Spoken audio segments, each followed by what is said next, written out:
రామ్ టాక్కి తిరిగి స్వాగతం. ఈరోజు మనం యూపీలో 2024లో సాధించినటువంటి ప్రగతిని గురించి తెలుసుకున్నాం. మీరు అనొచ్చు, యూపీని గురించి ఎందుకు తెలుసుకోవాలని. కారణం ఏంటంటే 25 కోట్ల జనాభా ఉన్న యూపీ అభివృద్ధి కాకపోతే దేశం అభివృద్ధి కాదు. యూపీకి బీమారు రాష్ట్రంగా పేరు ఏర్పడింది. అంటే వెనకబడిన ప్రాంతాల్లో, అత్యంత వెనకబడిన ప్రాంతాల్లో, పెద్ద రాష్ట్రాల్లో రెండోది. బీహార్ మొదటిది, రెండోది ఉత్తరప్రదేశ్. ఈ రెండు అభివృద్ధి కాకుండా దేశం అభివృద్ధి కాదు. అందుకని దాని ప్రగతిని ఎప్పటికప్పుడు సమీక్షించుకోవాల్సిన అవసరం ప్రతి ఒక్కరిలోనూ ఉంది. అది 2017లో యోగి అధికారంలోకి వచ్చిన తర్వాత అంగలేస్తూ అభివృద్ధి చెందుతుంది. అప్పటిదాకా అది లాలెస్ స్టేట్.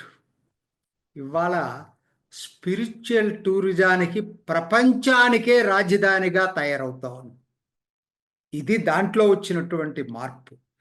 అది ఏంటి అనేది 2024 సంవత్సరంలో ఏం జరిగిందనేది ఒక్కసారి మనం తెలుసుకోవటానికి ప్రయత్నం చేద్దాం. ఇది అందరికి కూడా చాలా ఆసక్తిగా ఉంటుంది. యోగి ఒక పథకం తీసుకున్నాడు.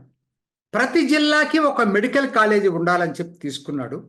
2024లో ఆ పథకంలో భాగంగా 16 మెడికల్ కాలేజీలు ప్రారంభించాడు. 16. Can you imagine? 1650 additional medical సీట్లు ఏర్పడ్డాయి. తర్వాత యూపీలో 18 డివిజన్లు ఉన్నాయి. మొత్తం జిల్లాలుగా, అంటే కొన్ని జిల్లాలు కలిపి డివిజన్. పెద్ద రాష్ట్రం కదా. ప్రతి డివిజన్కి ఒక రాష్ట్ర యూనివర్సిటీ ఉండాలని కోరుకున్నాడు, పథకం పెట్టాడు. ఈ సంవత్సరం అందుట్లో 6 యూనివర్సిటీలు ప్రారంభించారు ఒకే ఒక్క సంవత్సరం. మరి ఇవి తెలుసుకోకుండా ఎలా ఉంటాం? ఝాన్సీ దగ్గర, వెనకబడిన బుందేల్ఖండ్ ప్రాంతంలో ఝాన్సీ దగ్గర కొత్త నగరాన్ని నిర్మిస్తున్నారు. 1976లో నోయిడా నగరాన్ని నిర్మించబట్టే ఇవాళ యూపీ మొత్తానికి అది వెన్నెముకలాగా తయారైంది ఆర్థిక రంగంలో. అట్లానే ఇప్పుడు కొత్త నగరాన్ని వెనకబడిన బుందేల్ఖండ్ ప్రాంతంలో 35,000 ఎకరాల్లో నిర్మిస్తున్నారు. రాజధాని లక్నో నగరం చుట్టూ ఓఆర్ఆర్ ఏర్పడింది. మనకు హైదరాబాద్ ఎట్లయితే ఏర్పడిందో ఇప్పుడు లక్నో కూడా ఓఆర్ఆర్ వచ్చింది 140 కిలోమీటర్లతోటి. కోర్సు కొత్తగా యూపీ స్టేట్ క్యాపిటల్ రీజియన్ అనేది ఒకటి ఫామ్ చేశారు, ఎన్సీఆర్ లాగా ఢిల్లీలో. కొత్తగా 2024లో 6 ఎయిర్పోర్ట్లు వచ్చినాయి. 6 కొత్తగా, మొత్తం కలిపి 16 ఇప్పుడు ఈ లెక్కన. దీంతో 10 లక్షల కోట్ల పెట్టుబడులతోటి గ్రౌండ్ బ్రేకింగ్ సెరమనీ జరిగింది. అంటే శంకుస్థాపనలు జరిగినాయి. ఎంఓయూలు ఎన్నో జరుగుతాయి. 2023లో జరిగినటువంటి ఎంఓయూల ఫలితమే ఇప్పుడు 2024లో 10.43 లక్షల కోట్ల దీనికి గ్రౌండ్ బ్రేకింగ్ సెరమనీ జరిగింది. 14,000 ప్రాజెక్టులు, 10.23 లక్షల కోట్లు, 34 లక్షల మందికి ఉద్యోగ కల్పన జరిగేటువంటి మొత్తం హౌసింగ్లో 19.34%, renewable energy 14.91%, manufacturing 12.46%, IT and electronics 9.36%, logistics and warehousing 7.83%. ఇది ఈ రంగాల్లో 10 లక్షలకు పైగా శంకుస్థాపన జరిగినాయి, ఎంఓయూలు కాదు. అట్లానే జలజీవన్ మిషన్, దీని గురించి తెలుసుకోవాల్సిన అవసరం ఉంది. ఉత్తరప్రదేశ్ అత్యంత, మీరందరూ అనుకుంటారు గంగా అనేది ప్రవహిస్తుంది కదా అని, అక్కడ తాగునీటి సౌకర్యం, కుళాయి ద్వారా రక్షిత మంచినీటి సౌకర్యం ప్రధానమంత్రి మోడీ 2019 ఆగస్టు 15న ఎర్రకోటలో జలజీవన్ మిషన్ ప్రకటించే నాటికి 1.93% గ్రామాలకే, ఇళ్ళకే, ఈ గ్రామాల్లో ఉన్న ఇళ్ళకే ఈ పథకం ఉంది. అంటే త్రాగునీటి కుళాయి సౌకర్యం ఉంది. అందరూ ఆశ్చర్యపోతారు, ఉత్తరప్రదేశ్లో లేకపోతే. ఉత్తరప్రదేశ్ అంత వెనకబడిన ప్రదేశం లేదు. ఇవాళ ఎంత ఉందో తెలుసండి? ఇది ప్రగతి అంటే.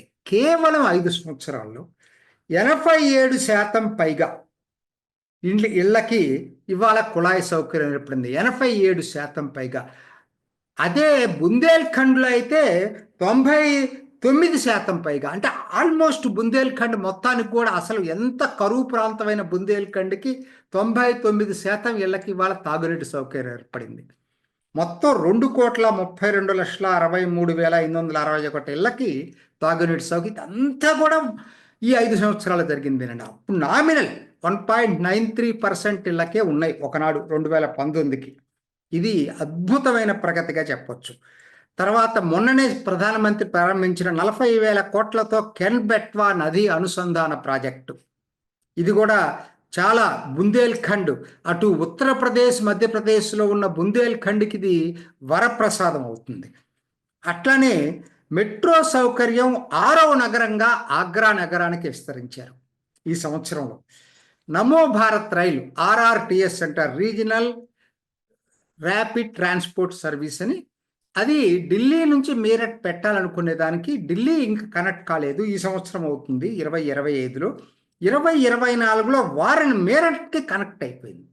2024లో ప్రయాగరాజ్ వారణాసి మధ్య సింగిల్ రైల్వే లైన్ ఉండేది, ఇప్పుడు డబుల్ రైల్వే లైన్ అయింది.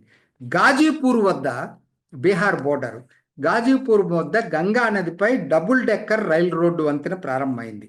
అఫ్కోర్స్ అయోధ్య రామాలయం గురించి నేను చెప్పాల్సిన పని లేదు, అది జనవరిలోనే జరిగినటువంటి అతిపెద్ద ఘటన. దాంతో జరిగినది ఏంటంటే అసలు ఇవాళ ఉత్తరప్రదేశ్ ఆర్థిక ప్రగతికి పర్యాటక రంగం మూల ఇదిలాగా తయారైందండి. ఎందుకనంటే అసలు స్పిరిచువల్ టూరిజం అంగలేస్తూ అభివృద్ధి అయింది. కోట్ల మంది ప్రయాణికులు, అంటే అదేదో ఊరికి వచ్చి వెళ్తున్నారని అనుకోవద్దు, ఆధ్యాత్మిక కేంద్రం అనుకోవద్దు.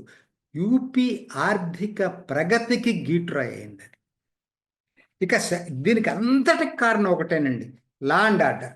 మీరు చూస్తే ఆశ్చర్యపోతారు. ఈ 7 సంవత్సరాల్లో యోగి చేసింది మీకు ఒక్కసారి చెప్తానండి, వినండి. అసలు 217 మంది కరుడుగట్టిన నేరస్తుల్ని కాల్చి పారేశాడు.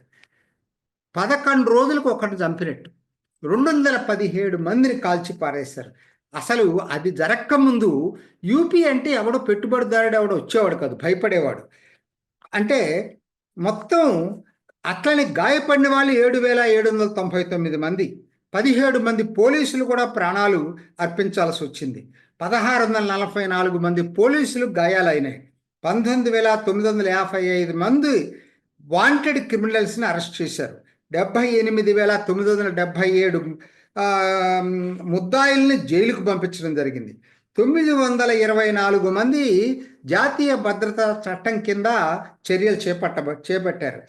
14,000 కోట్ల ఆస్తులు నేరస్తుల దగ్గర నుంచి స్వాధీనం చేసుకున్నారు. ఇటీవలే ఫిల్బిత్లో మీకు తెలుసు కదా, 3 ఖలిస్తాన్ టెర్రరిస్టుల్ని కాల్చి పారేశారు.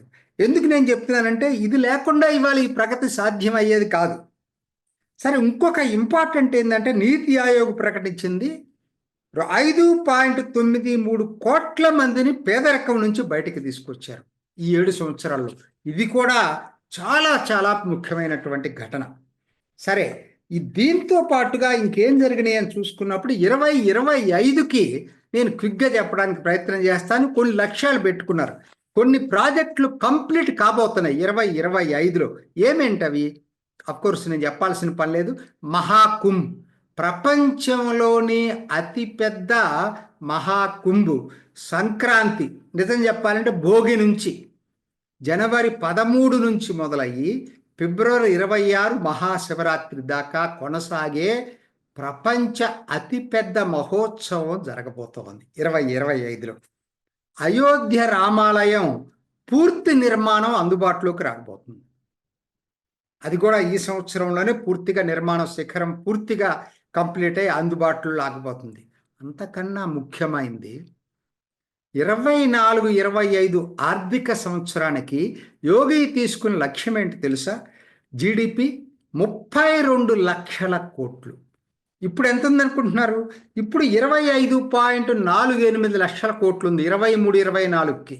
24-25కి ఏకంగా 6.5 లక్షల కోట్లు ఒకే సంవత్సరం జీడిపి పెరగాలనేది లక్ష్యంగా పెట్టుకున్నారు. సాధ్యం, అటు ఇటుగా నెరవేరే పరిస్థితి కనపడుతుంది. ఇది ఒక అద్భుత ప్రగతి అవుతుంది అదే జరిగితే. అది జరిగితే నిజంగా యూపీ రెండో ఆర్థిక వ్యవస్థ అవుతుంది. ఇప్పుడు మూడో ఆర్థిక వ్యవస్థగా ఉంది, రెండో ఆర్థిక వ్యవస్థగా డెవలప్ అయ్యే అవకాశం ఉంది. తర్వాత 40,000 కోట్ల సెమీ కండక్టర్ పరిశ్రమకి ఇప్పటికీ యూపీ ప్రభుత్వం అప్రూవ్ చేసింది, కేంద్ర ప్రభుత్వం అప్రూవల్ రావాలా, 2025లో ప్రారంభించే అవకాశం ఉంది. 10,000 కోట్ల పిఎం మిత్ర టెక్స్టైల్ పార్క్ కూడా బుందేల్ఖండ్లో, వెనకబడిన బుందేల్ఖండ్లో లలిత్పూర్లో బల్క్ డ్రగ్ ఫ్యాక్టరీ. ఇక మౌలిక సౌకర్యాల లక్ష్యాలు అయితే నేను చెప్పాల్సిన పని లేదండి. ఈ ఏప్రిల్లో జరగబోతుంది గేమ్ చేంజర్ నోయిడా అంతర్జాతీయ విమానాశ్రయం. ఏప్రిల్ 17 లోపల దాన్ని ప్రధానమంత్రి ప్రారంభించబోతున్నాడు. అంతకన్నా ఇంకొక గేమ్ చేంజర్ ఉత్తరప్రదేశ్కి ఈ సంవత్సరం చివరిలో జరగబోతా ఉంది. గంగా ఎక్స్ప్రెస్ వే నిర్మాణం పూర్తి కావటం. అది కూడా అతిపెద్దది, దేశం మొత్తం మీద అతిపెద్ద ఎక్స్ప్రెస్ వే ఈ సంవత్సరం చివరికి ప్రారంభం కాబోతుంది. కాన్పూర్ లక్నో ఎక్స్ప్రెస్ వే అవి ఒక విధంగా జంట నగరాలుగా మారిపోతున్నాయి. అది ఈ ఫస్ట్ క్వార్టర్లోనే ప్రారంభం అవుతుంది. గోరఖ్పూర్ లింక్ ఎక్స్ప్రెస్ వే తూర్పున ఆ కన్నా కూడా ఈశాన్యం అనండి ఉత్తరప్రదేశ్కి. అక్కడ ఉన్నటువంటి ఈ గోరఖ్పూర్ అత్యంత వెనకబడిన ప్రాంతానికి పూర్వాంచల్ నుంచి లింక్ ఎక్స్ప్రెస్ వే కూడా ఈ క్వార్టర్లోనే ప్రారంభంగా అవుతుంది. 82 కిలోమీటర్ల ఢిల్లీ మీరట్ నమో భారత్ అందుబాటులోకి రాబోతుంది. ఢిల్లీ కనెక్షన్ కూడా కంప్లీట్ కాబోతుంది. మీరట్ నగరానికి 7వ నగరం. 2024లో ఆగ్రాకి మెట్రో వస్తే 2025లో మీరట్కి మెట్రో రాబోతుంది 7వ నగరంగా. వారణాసిలో అంతర్జాతీయ క్రికెట్ స్టేడియం పూర్తి అయ్యి అందుబాటులోకి రాబోతుంది.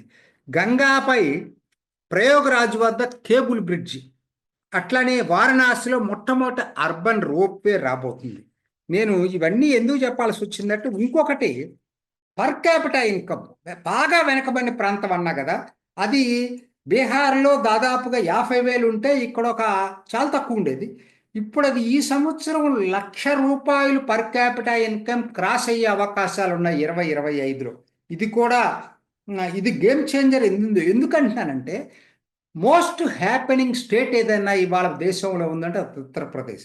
తమిళనాడు, కర్ణాటక, మహారాష్ట్ర, గుజరాత్ ఇవి ఇప్పటికే పారిశ్రామికంగా అభివృద్ధి చెందినటువంటి రాష్ట్రాలు.